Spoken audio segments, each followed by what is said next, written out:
Subscribe now and press the bell icon. Never miss an update. नमस्कार साथियों, स्वागत करता हूं सबका इस YouTube चैनल पर जिसका नाम है स्टडी विद पीएन लोधा। मित्रों, आज सामाजिक शिक्षण वीडियो का ये पार्ट नंबर 4 आज आपके लिए लेकर आया हूं। 2012 के पेपर में रीट का जो पेपर होता है टेट का, उसमें जो सोशल स्टडीज़ के अंदर जो टीचिंग मेथड थी वो प्रश्न भी यहाँ पर है, प्लस अन्य अति महत्वपूर्ण प्रश्नों का समावेश भी मैंने इस टेस्ट में रखा है। तो मित्रों, शुरू करते हैं इस वीडियो को। अगर आपने चैनल को सब्सक्राइब नहीं कर रखा है तो आप चैनल को सब्सक्राइब कर लें ताकि आपके पास नए वीडियो का नोटिफिकेशन पहुंच जाए। मित्रों, आपके पहला प्रश्न आता है, निम्न में से कौन सा परियोजना का एक प्रकार थॉमस एस रिस्क ने माध्यमिक विद्यालयों के लिए प्रतिपादित किया? सामाजिक परियोजना है ये ना, आर्थिक परियोजनाएं, उत्पादक परियोजनाएं और पर्यावरणीय परियोजनाएं। तो देखिए, थॉमस एस रिस्क ने माध्यमिक विद्यालयों के लिए जो परियोजना बताई है वो है मित्रों उत्पादक परियोजनाएं। क्योंकि माध्यमिक का मतलब सीधा सा है कि बच्चे यहाँ बड़े हो जाते हैं, तो वो उत्पादक परियोजना मतलब कुछ ऐसी परियोजना बनाई जाती है उनके लिए जो वो कार्य करते हैं, तो कुछ नई चीज़ों का उत्पादन उसमें हो जाता है। तीसरा विकल्प सही है साथियों। एक विशेष सूचना है, कल संडे है तो हर संडे के दिन मैं लेवल 1 के लिए भी और लेवल 2 के लिए भी पूरे 150 प्रश्नों का टेस्ट ला रहा हूँ। बिल्कुल निःशुल्क है साथियों, किसी भी प्रकार का शुल्क नहीं है। आप अपनी तैयारी का आकलन हर संडे को 150 प्रश्नों का, बहुत ही शानदार 150 प्रश्न देखने को मिलेंगे, लेवल 1 के लिए भी और लेवल 2 के लिए भी। तो कल बिल्कुल तैयार रहे। सुबह 8 बजे दोनों टेस्ट अपलोड कर दिए जाएंगे। दोनों टेस्ट एक साथ अपलोड करूँगा, लेवल फर्स्ट के लिए भी और लेवल सेकंड के लिए भी। तो कल बिल्कुल इस बात को बिल्कुल ध्यान में रखना है, सुबह 8 बजे। नेक्स्ट प्रश्न नंबर 2 पे चलते हैं। निम्न में से कौन सा एक सामाजिक विज्ञान में मूल्यांकन का मुख्य उद्देश्य है? छात्रों के ज्ञान की जांच, उत्तम कक्ष अध्यापन, शैक्षिक नियोजन और सामाजिक विकास। तो देखिए, सामाजिक विज्ञान में मूल्यांकन का जो मुख्य उद्देश्य है वो होता है आपके छात्रों के ज्ञान की जांच करना। आपका प्रथम विकल्प सही है साथियों प्रश्न नंबर 2 में। देखिए, मूल्यांकन के बारे में पूछ रहा है और यहाँ पर छात्रों के ज्ञान की जांच, तो सीधा सा ही आप पहला विकल्प चुन सकते थे इसमें। नेक्स्ट प्रश्न नंबर 3 देखेंगे। प्रश्न को अच्छी तरह से समझिएगा, सुनिएगा, देखिएगा। प्रश्न 3 है, अच्छे मूल्यांकन की कौन सी विशेषता नहीं है? वैधता, विश्वसनीयता, निदानात्मकता और नकारात्मकता। तो साथियों, अच्छे मूल्यांकन की कौन सी विशेषता नहीं है आपको ये बताना है। इसका जो सही आंसर है वो रहेगा आपके नकारात्मकता। विकल्प नंबर 4 आपका इसमें सही रहेगा, क्योंकि अच्छे मूल्यांकन में नकारात्मकता जैसी चीज़ें नहीं आती है। तो आपका प्रश्न नंबर 3 में चौथा विकल्प सही है। नेक्स्ट प्रश्न नंबर 4 देखेंगे। आपके चौथा प्रश्न है, सामाजिक विज्ञान में क्षेत्रीय भ्रमण उपयोगी होता है? बहुत ही इंपॉर्टेंट प्रश्न है, इसमें आप भावनाओं में आकर के गलत उत्तर मत बता देना। क्षेत्रीय भ्रमण उपयोगी क्यों होता है? मूल्यांकन के लिए, आनुभविक साक्ष्य के लिए, मनोरंजन के लिए और इनमें से सभी। तो साथियों, यहाँ पर सही आंसर देना है।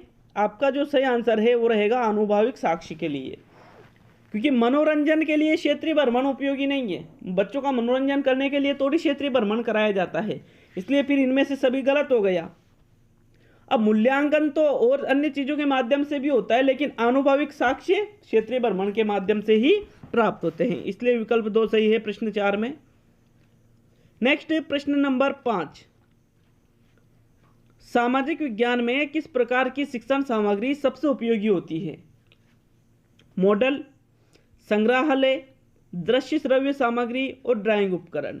देखिए, यहाँ पर कौन सी शिक्षण सामग्री सबसे उपयोगी है? तो देखिए, मॉडल तो गलत है क्योंकि मॉडल सिर्फ दृश्य सामग्री है। यहाँ पर सही आंसर है तीसरा विकल्प, दृश्य श्रव्य सामग्री, क्योंकि दृश्य श्रव्य में मॉडल भी आ जाती है। ठीक है, दृश्य श्रव्य में सुनाई भी देता है और दिखाई भी देता है, तो ये एक साथ अनेक इंद्रियां कार्य करती है, इसलिए तीसरा विकल्प आपका सही रहेगा। मॉडल तो दृश्य में रहेगी सिर्फ। नेक्स्ट प्रश्न नंबर 6 पे चलते हैं। सामाजिक विज्ञान अध्ययन की आवश्यकता है, किस लिए है? सामाजिक सांस्कृतिक संरचना एवं उसके पर्यावरण से संबंध को समझने के लिए, ढांचागत सुविधाओं के विकास के लिए, तीव्र आर्थिक विकास के लिए और शैक्षणिक समस्याओं को समझने के लिए।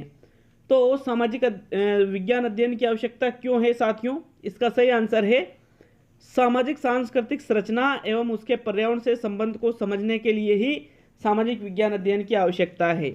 यहाँ तीव्र आर्थिक विकास गलत है, ढांचागत सुविधाओं की विकास गलत है, और शैक्षणिक समस्याओं को समझने के लिए ही थोड़ी सामाजिक विज्ञान के अध्ययन की आवश्यकता होती है।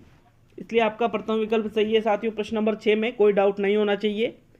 नेक्स्ट प्रश्न 7, निम्न में से सामाजिक विज्ञान की नवीन संकल्पना कौन सी है?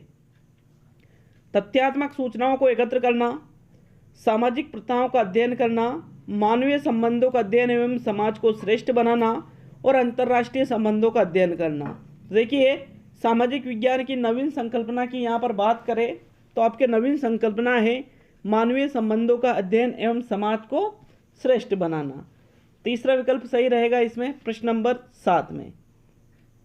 किसी को डाउट हो तो कमेंट करके जाए साथियों। नेक्स्ट प्रश्न नंबर 8 देखेंगे। आपके 8वां प्रश्न आता है, सामाजिक विज्ञान कक्षा कक्ष की प्रमुख आवश्यकता है। प्रश्न को समझकर आंसर दीजिएगा। स्थिति, बनावट एवं स्थान, पुस्तकालय एवं वाचनालय का संलग्न होना, प्रदर्शन की सुविधा और प्रयोगों की सुविधा। तो प्रमुख आवश्यकता क्या है साथियों? इसमें प्रथम विकल्प भी सही है और तीसरा विकल्प भी सही है। प्रदर्शन की सुविधा भी होनी चाहिए और स्थिति, बनावट एवं स्थान भी होना चाहिए। तो प्रथम और तीसरा दोनों ही विकल्प यहाँ पर सही रहेगा, लेकिन आपकी फर्स्ट चॉइस प्रथम विकल्प होनी चाहिए। नेक्स्ट प्रश्न नंबर 9 पे चलते हैं। सामाजिक विज्ञान में कक्षा कक्ष प्रक्रिया विकसित करने में सहायक होता है ज्ञान, कुशलता, अभिव्यक्ति और इनमें से सभी। तो देखिए, सामाजिक विज्ञान में कक्षा कक्ष प्रक्रिया विकसित करने में आपके ज्ञान की भी सहायक होता है, कुशलता भी सहायक है और अभिव्यक्ति भी सहायक है। मतलब सीधा सा कौन सा आंसर सही है? इनमें से सभी। चौथा विकल्प सही रहेगा साथियों। नेक्स्ट प्रश्न 10 पे चलते हैं।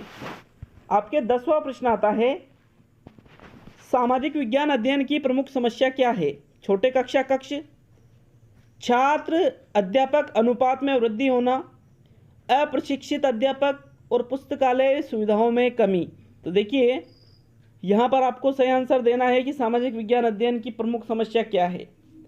मित्रों, वैसे आपकी प्रथम चॉइस फर्स्ट विकल्प होना चाहिए, लेकिन इस प्रश्न पर बोनस दिया गया था आरटेट 2012 के पेपर में। फिर भी आपकी फर्स्ट चॉइस कौन सा होना चाहिए? अध्यापक छात्र अनुपात में वृद्धि होना, क्योंकि अप्रशिक्षित अध्यापक तो होते नहीं, प्रशिक्षित होते हैं आजकल। कक्षा कक्ष भी बड़े हो जाते हैं। पुस्तकालय सुविधाओं में कमी हो सकती है, लेकिन फिर भी यहाँ पर बोनस दे दिया गया था, इसलिए दूसरा विकल्प फर्स्ट चॉइस है आपकी। बाकी सारे आंसर सही थे इसके। नेक्स्ट प्रश्न 11, निम्न में से कौन सा उच्च प्राथमिक स्तर पर सामाजिक अध्ययन शिक्षण का उद्देश्य है? परिवर्तन प्रक्रिया का ज्ञान, राष्ट्रीय भावना का विकास, लोकतंत्र की आवश्यकता और उपरोक्त सभी। तो साथियों, यहाँ पर जो सही आंसर है वो रहेगा आपके उपरोक्त सभी, क्योंकि ये उच्च प्राथमिक स्तर पर सामाजिक अध्ययन शिक्षण का उद्देश्य सभी आ जाएगा इसमें, कि भाई परिवर्तन प्रक्रिया का ज्ञान भी हो, राष्ट्रीय भावना का विकास भी बच्चों में हो, लोकतंत्र की आवश्यकता भी हो। उपरोक्त सभी सही है यहाँ पर, चौथा विकल्प। नेक्स्ट प्रश्न 12 पे चलते हैं। प्रत्येक विषय के शिक्षण के लक्ष्यों के निर्धारण के उद्देश्यों के आधार पर किया जाता है। किसके आधार पर? असामान्य शिक्षा के उद्देश्यों के आधार पर, सामान्य शिक्षा के उद्देश्यों के आधार पर, उद्देशिक शिक्षा के उद्देश्यों के आधार पर, और इनमें से कोई नहीं।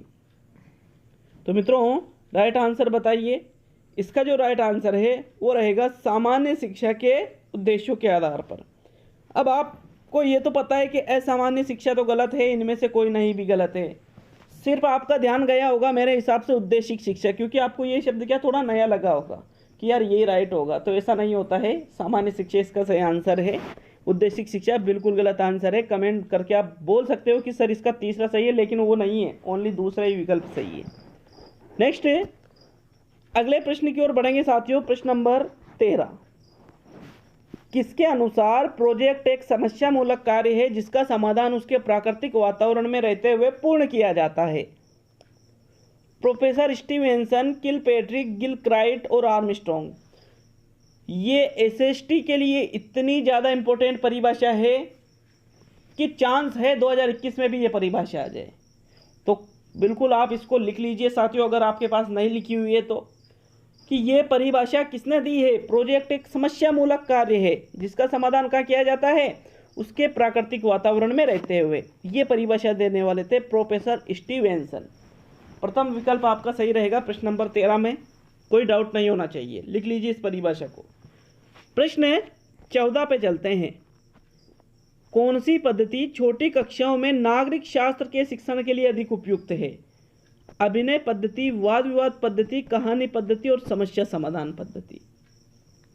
तो देखिए, समस्या समाधान और वाद विवाद तो यहाँ गलत हो जाता है, क्योंकि ये तो छोटी कक्षाओं के लिए उपयुक्त तो होती नहीं है।